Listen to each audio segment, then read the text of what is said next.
Hello Munchkins, welcome back to the channel. My name is Ocean and I am an English teacher on the platform of Unacademy. और guys, आज ना मैं आप सबके लिए बहुत important वीडियो लेकर आई हूँ because I know that your pre-boards and your second terms, they're right around the corner, and under so much academic pressure now, students end up making a lot of silly mistakes during the exams.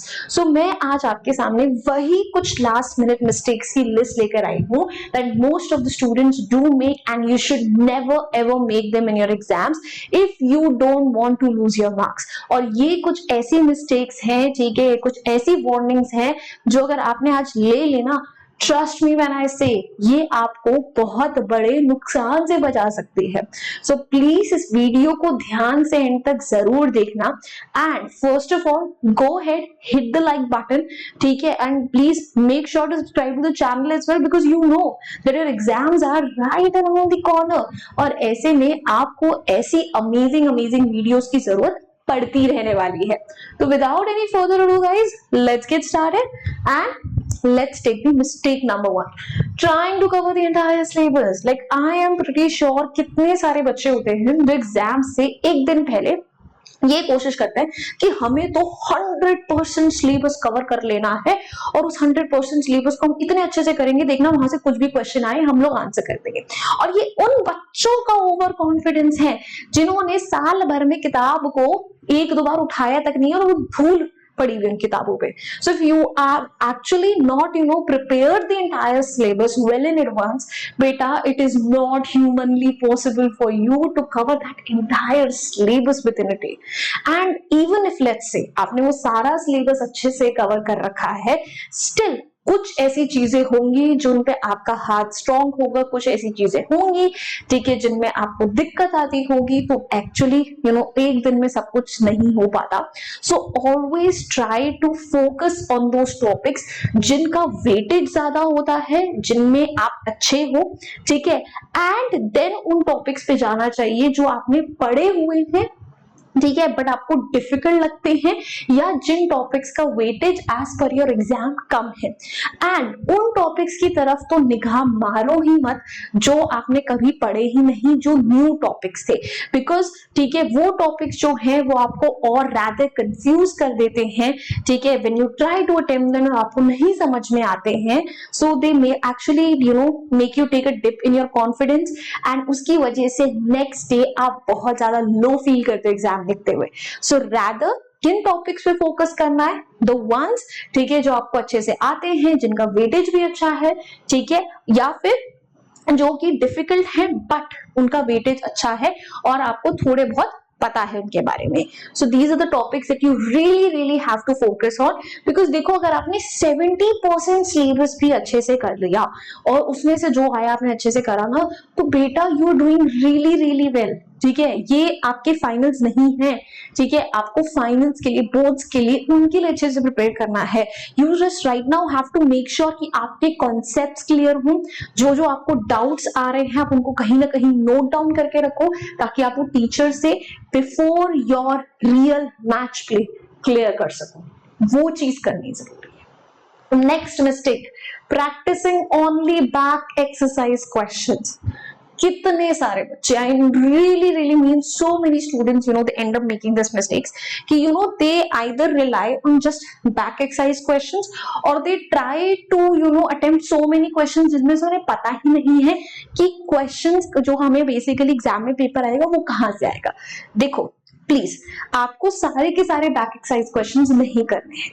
आपको exam से एक दिन पहले उन questions पर focus करना है, ठीक है, जो एक तो आपको डिफिकल्ट लगते हैं, आपको पता है कि आपने पहले अटेम्प्ट करा हुआ, ये क्वेश्चन आपसे कभी नहीं होता. दूसरा, प्रोबेबली जिनको आपकी टीचर ने इंपॉर्टेंट मार्क करवाया था, ठीक है. तीसरा, जो आपके रिवीजन या क्लास टेस्ट में आए थे, ये क्वेश्चन जो है बहुत इंपॉर्टेंट होते हैं. चौथा, ठीक है, जो आपके पीवाईक्यूज या कॉम्पिटेंसी बेस्ड क्वेश्चंस हैं, ठीक है, इन पे थोड़ा फोकस करके जाना. No if you are class 11 students, I am pretty sure PYQs को सुनकर तुम्हें लगेगा मैम कौन से पीवाईक्यूज प्रैक्टिस करूं.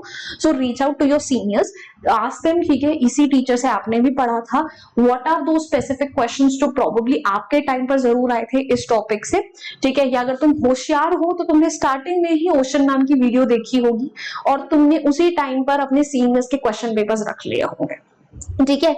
उसके अलावा अगर तुम लोग रेफरेंस बुक्स को छेड़ने की कोशिश कर रहे हो कि हाँ यार रेफरेंस बुक को देखते हैं, तो my suggestion to you would be कि उस रेफरेंस बुक के क्वेश्चंस प्रैक्टिस करो जिसको लेकर आपकी टीचर आती है आपके स्कूल में, क्योंकि हर teacher, every teacher you know carries this one reference book, और probably you would have seen it at their table, ठीक है, उनके स्टाफ रूम में, ठीक है। उन रेफरेंस बुक के क्वेश्चंस प्रैक्टिस करो, इट इज मोस्ट लाइकली कि कहीं ना कहीं क्वेश्चन पेपर भी वहीं से सेट हुआ है।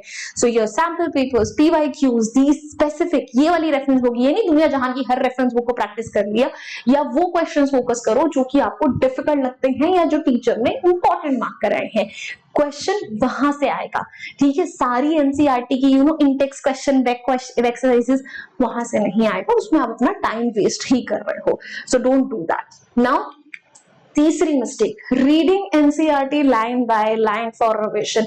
If you are still one of those students who is relying on the fact कि मैं एनसीईआरटी को लाइन बाय लाइन पढ़ूंगा, इससे मेरा अच्छा रिविजन हो जाएगा, मेरे तो एग्जाम में बढ़िया नंबर आएंगे, आप बहुत बड़े बेवकूफ हो, because you are basically planning your own academic murder.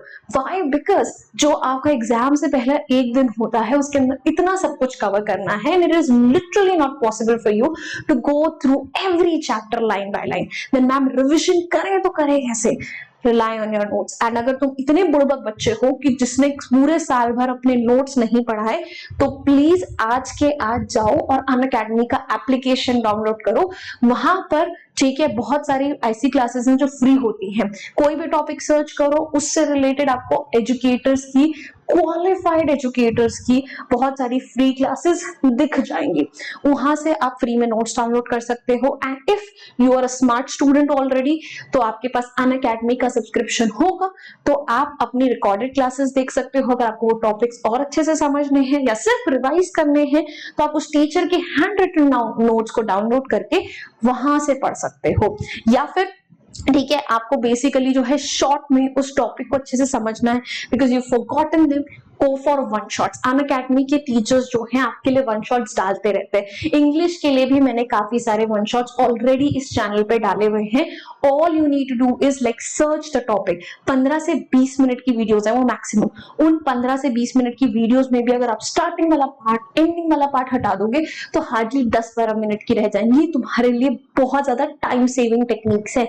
Line by line नहीं पढ़ना है बेटा, वो तो होने से रहा एक दिन पहले, भूल जाओ। Then next, leaving questions in exam you don't know, ठीक है। अगर आपके एग्जाम लिखते हुए आपको कुछ ऐसे क्वेश्चंस मिल गए हैं जो कि आपको लग रहा है कि यार ये तो मुझे आता ही नहीं, और आप उसे कंप्लीटली छोड़कर आ रहे हो, टच भी नहीं करके आ रहे हो, so this is also very big mistake that you are making. क्यों? क्योंकि आपके एग्जाम्स में नेगेटिव मार्किंग नहीं होती है।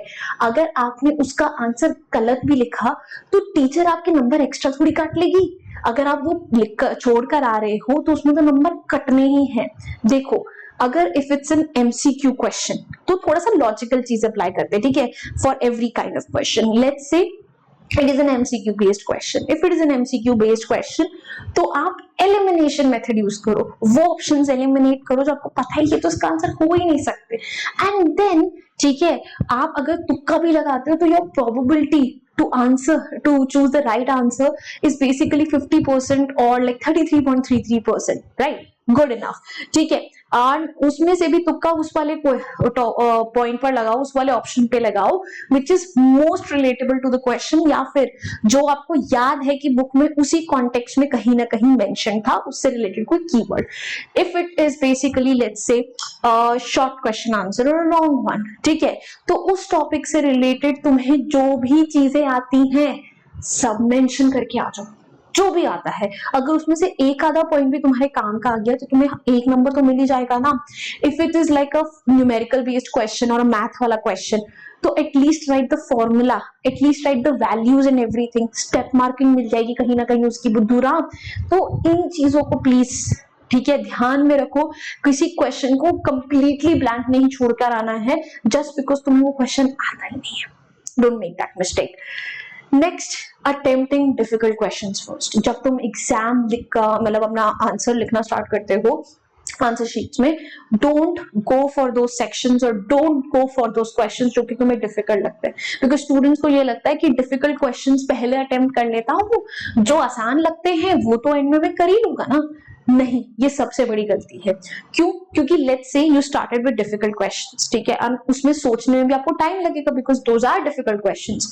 सो by the time you get done with those questions ना, you will be left with very less time for the section or for those questions that you're already confident about, and then you'll end up making mistakes in those sections or questions.